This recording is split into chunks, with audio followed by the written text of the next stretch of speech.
આગામી સ્થાનિક સ્વરાજ્ય સંસ્થાઓની ચૂંટણીને ધ્યાનમાં રાખી કોંગ્રેસ પક્ષ દ્વારા ઉમેદવાર પસંદગી માટે સેન્સ પ્રક્રિયાનું આયોજન કરવામાં આવ્યું હતું. માંડરહા સર્કિટ હાઉસ ખાતે મીટિંગમાં પક્ષના આગેવાનો, કાર્યકરો અને વિવિધ સમાજના પ્રતિનિધિઓ મોટી સંખ્યામાં ઉપસ્થિત રહ્યા હતા. આગામી સ્થાનિક સ્વરાજ્ય સંસ્થાઓની ચૂંટણીઓને ધ્યાનમાં રાખી કોંગ્રેસના આગેવાનો રાજેશભાઈ ગોહિલ અને ચેતનભાઈ ખાચર સહિત પક્ષના અન્ય નેતાઓ હાજર રહ્યા હતા. તેઓએ બેઠક દરમિયાન સ્થાનિક કાર્યકરો સાથે ચર્ચા કરી અને આવનારી ચૂંટણી માટે યોગ્ય ઉમેદવારોની પસંદગી અંગે વિસ્તૃત ચર્ચા કરી હતી. સેન્સ પ્રક્રિયામાં વિવિધ સમાજના પ્રતિનિધિઓ, ખેડૂતો, યુવાનો અને સામાન્ય નાગરિકોએ સક્રિય રીતે ભાગ લીધો હતો. હાજર રહેલા લોકોએ કોંગ્રેસ પક્ષને વધુ મજબૂત બનાવવા માટે એકતા અને સંકલ્પ વ્યક્ત કર્યો હતો.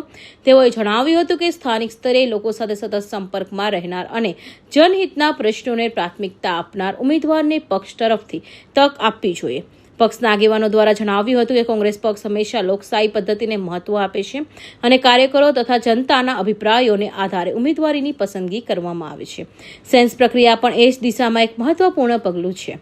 સીટ છે સરદારનગર વોર્ડની વાત કરીએ તો સરદારનગર વોર્ડની અંદર 3 સીટો એ સામાન્ય સીટો છે અને એક બક્ષીપંચ સ્ત્રી સીટ છે, એક સામાન્ય સ્ત્રી છે અને 2 સામાન્ય સીટો છે.